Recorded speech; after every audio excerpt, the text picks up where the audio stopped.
Okay, so this next section, as you can see there, has to do with water.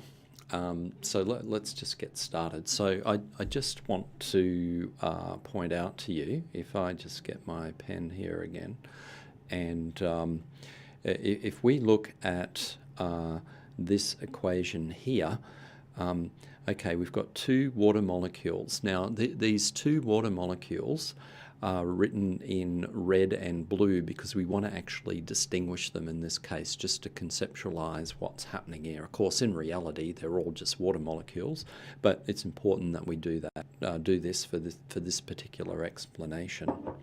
So, what's happening here? Well, we've got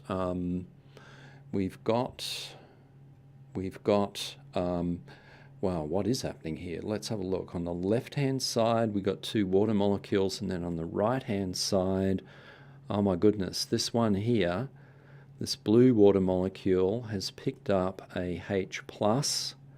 It's picked it up from this guy. So this is obviously a base, right? But by definition, because remember I said that it's what the thing does, not what it is, that's important. And can you see here that this guy, okay, it's given up a proton, over there it is, it's lost its proton, so therefore, by definition, it's an acid. So people always find this a little bit confusing when they first start looking at stuff like this.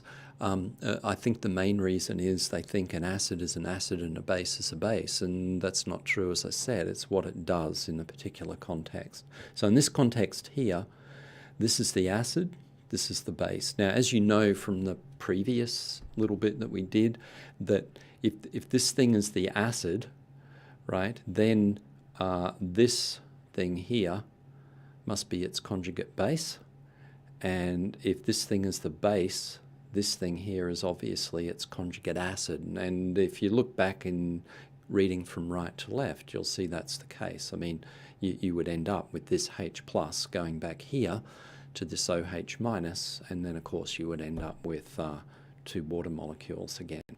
So this is an equilibrium reaction, and it can be expressed by an equilibrium constant. Just one other thing to keep in mind is that the reaction is endothermic. Now, what that means is if it's endothermic, it's basically sucking heat in, and basically what that means, according to Le Chatelier's principle, is if you increase the temperature, an equilibrium will move so as to counteract the imposed change. If you increase the temperature, it will try to decrease the temperature by sucking in more heat. In other words, the equilibrium will move to the right. Now, the main reason I'm pointing this out right now is that we're going to be looking at the equilibrium constant for this thing that water does here. And as you can see, it's actually called the self-ionization or auto-ionization of water, right? Behaving both as an acid and a base at the same time. And that equilibrium constant that we're going to be looking at is actually temperature dependent. That's the main thing that's important here. So when you're looking at the equilibrium for this auto-ionization of water, it's usually defined with a particular temperature. If it's not, the convention is that the temperature is 25 degrees Celsius, that is room temperature. Okay, so what is this equilibrium at, or equilibrium constant at 25 degrees? Well, it's actually this value. So there's our equation that we've already had a look at. Now we can write a KEQ. Now, as I've given you a heads up before, often equilibrium constants are not written with an EQ. They're written with other kinds of subscripts. In this case, it's Kw. So it is an equilibrium constant, but it's the equilibrium constant for the auto-ionization of water. Okay, so what's that equal to? Well, that's going to be equal to products over reactants, just like before. So it will be equal to products over reactants, but the reactant is water, And in a dilute solution, which is what water is, it's as dilute as you can possibly get. Basically, this value here is a constant. It's about 55 molar, and it's not incorporated into the calculation here. So that means this bit actually disappears. So you're just left with the product of the products. So there it is there. We've got H3O plus multiplied by OH minus, and of course the stoichiometric coefficient's 1 to 1. It has to be when you look at what's happening over here, and so therefore there's our expression for the equilibrium constant for the self-ionization of water. Now, because every time this happens, you must get one of these, and you must get one of these, you can see that from what's going on here, then the concentration of this stuff must equal the concentration of this stuff. Oh my goodness, it's getting even simpler. So what that means is, if these two guys are equal, then the equilibrium constant would be equal to either this value squared, because this number is the same as this number, or this value squared, right? Now we can calculate that number, and when we do calculate the number, we find it's 1 by 10 to the minus 14. Now again, there's no units for this, as I explained last week. There's no units for equilibrium constants. They're dimensionless because of this issue to do with activity. But there it is. That value is measured experimentally. Now, note again, I can't stress enough, that's the value at 25 degrees Celsius. So let's unpack this just a smidgen more with this little bit of maths here. So another way of looking at it's like this. What you're saying is this concentration must be equal to this concentration. So therefore, this is in pure distilled water at 25 degrees C, which is equal to the square root of this value, right? Because can you see this squared equals this? So the square root of this would be this number, would be this, which is equal to the square root of this. So no matter which way you look at it, you end up with this calculation here, and the square root of 1 by 10 to the minus 14 is 1 by 10 to the minus 7. And now I've magically put the dimension back into it because we're looking at a concentration here now, and that concentration is in moles per litre.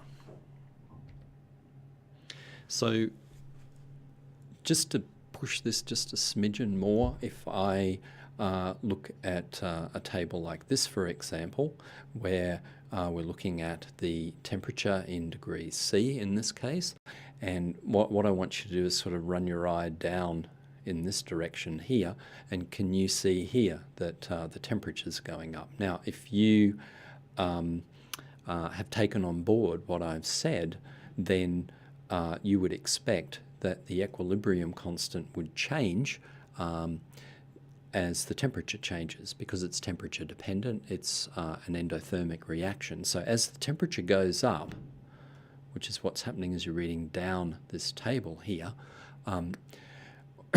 the equilibrium should actually move to the right. In other words, you get more product. In other words, you would expect that the equilibrium constant would increase as the temperature increases. Now, if you cast your eye down here, hopefully you can see that that's the case. Now, we won't worry about the 10 to the negative 14 here. Doesn't really matter. We're only really interested in the significance here. And can you see that the number is indeed increasing as you're going down the table, which is precisely what you would expect. Finally, pH, which we're going to get to in a moment, you're going to probably have to come back and have a look at this. This gets a little bit confusing because what happens to the pH is it actually goes the other way. And the reason for that is the definition of P here. But you can come back and look at that a little bit later. At the moment, just ignore that particular part of the table.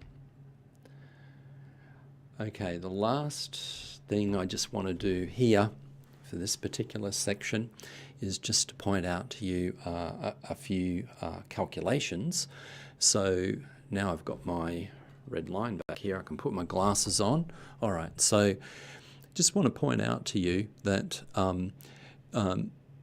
because there's this relationship here between H3O plus and OH minus, and at a particular temperature, the product of these two guys always works out to be 1 by 10 to the minus 14. There's actually an inverse relationship between these two values here.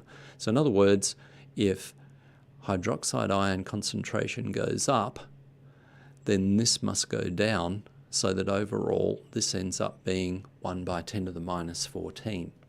So that's what this whole explanation here is trying to point out to you. So they've got a question here where it says, okay, we've got a solution. It doesn't matter what it is, it just happens to be CO2 and water. But the bottom line is this: the hydronium ion concentration is 2 by 10 to the minus 6 molar.